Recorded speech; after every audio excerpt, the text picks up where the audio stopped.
We're going to continue with Hello Universe. This will be chapter 7. When we left off, Virgil was on his way to the Tanaka's house, but he had to go by Chet Boland's house, and Chet is a bully to Virgil. And of course, Chet was outside shooting baskets, and he started saying things to Virgil, and Virgil just started to run. So chapter 7, a peculiar future. Even after the bull was out of sight, the laughter followed Virgil like a buzzing housefly until he finally reached the plain red brick home of the Tanakas. It was hard to believe that someone like Kiori lived in such an ordinary house. Then again, her parents were the ones who had bought it, and Virgil knew from first-hand experience that kids can't pick their parents. Jen opened the front door just a smidge.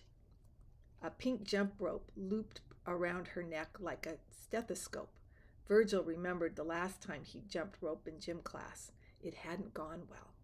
"Password," she said. "I've been here 5 times. Do I have to?" "Password," Virgil sighed. "Venus rises in the west." Jen nodded and stepped aside. Virgil glanced down at the clock on his phone. He was right on time. Despite everything, he already smelled the incense drifting down the hall from Kiori's room, which she called the spirit chamber.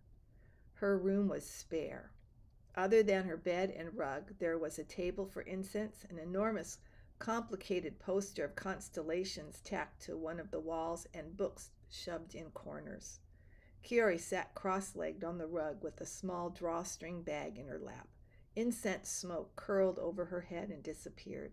Jen sat down next to her.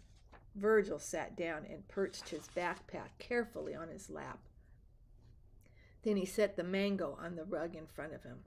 "My mom told me to bring you this, but don't eat it until it is ripe," he said. Kiori nodded at Jen, who picked up the mango with both hands and set it aside. Virgil peeked inside his backpack to check on Gulliver. "Would you like Jen to take your things?" Kiori asked. "No," Virgil replied quickly. "My guinea pig is in here." Jen's eyes lit up. "Really?" She made a move towards the bag, but Kiori told her to sit down. "You have a rodent in your backpack?" said Kiori, narrowing her darkly lined eyes.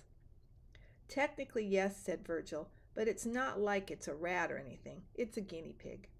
"Rodents are rodents," Kiori paused. "Now, let's get down to business."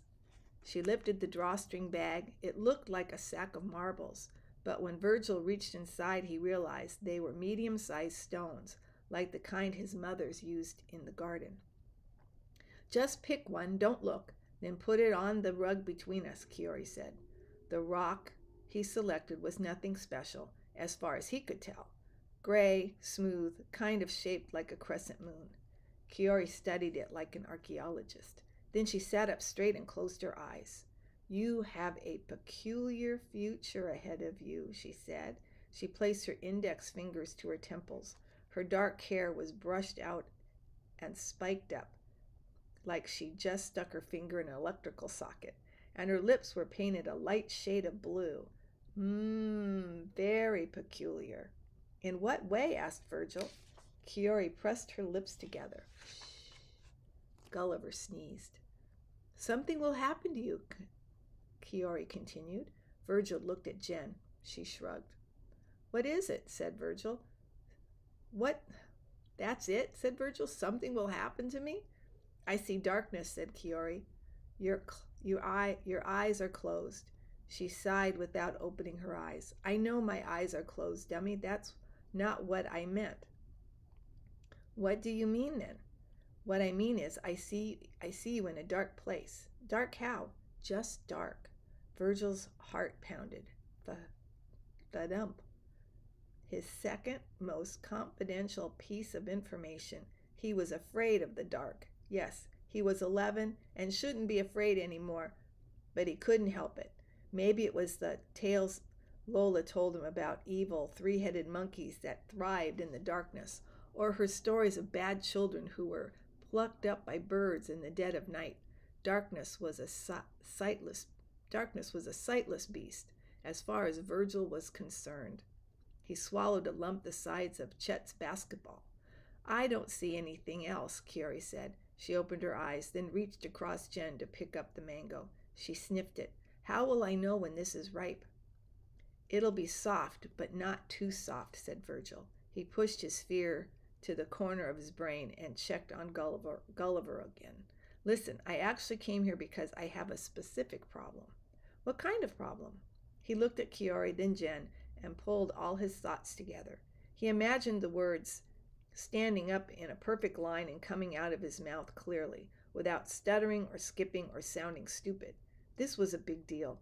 He was about to reveal his first most confidential piece of top secret information, the one that made him a grand failure. He said. Kiori tossed the mango from hand to hand.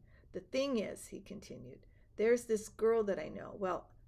That I want to talk to, and, I've been kind of planning to talk to her since the beginning of the school year, but, the year is over now, and, I never exactly introduced myself, but I, kind of have this feeling that we were meant to be friends, like a premonition, said Kiori. She set the mango down on the rug on the sign of Aquarius. Yes, I guess, sure, yeah. Virgil's cheeks warmed. Jen picked at her elbow. Why didn't you just go up and say, hey, do you want to be my friend? That's what I do. Kiori shot her the evil eye. Hush, Jen. Virgil and I are in middle school. It doesn't work that way. Besides, Virgil's shy. Can't you see that? Flames of humiliation rose from Virgil's chest to his neck. I can help you, Kiori said. What's her name? We don't even go to the same school. You can tell me. I probably don't even know her. That was true. Kiori went to private school, but still, he wasn't ready to say her name aloud. This whole situation was embarrassing enough. Tell me her initials then, Kiori said. Okay. Virgil took a deep breath. V.S. Kiori tilted her head, confused. But those are your initials. I know. Kiori's whole demeanor lit up as if she just sat on a hot plate. That's fate. It's like you were meant to be friends.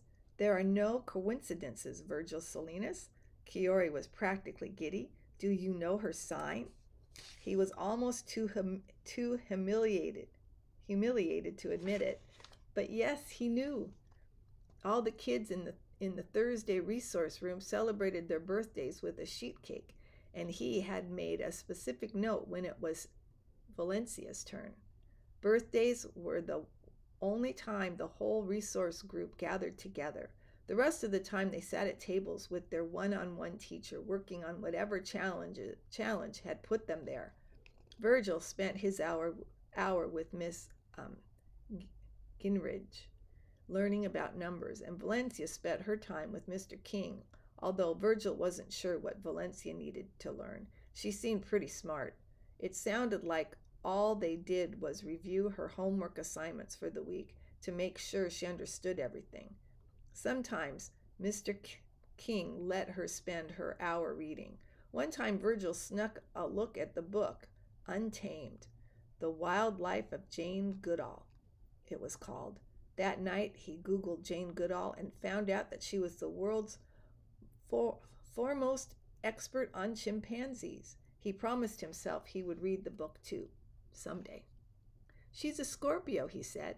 Oh, adventurous and courageous, dynamic yet quick-tempered, enthusiastic, confident. I can see why you'd be intimidated to talk to V.S. She's so different from you.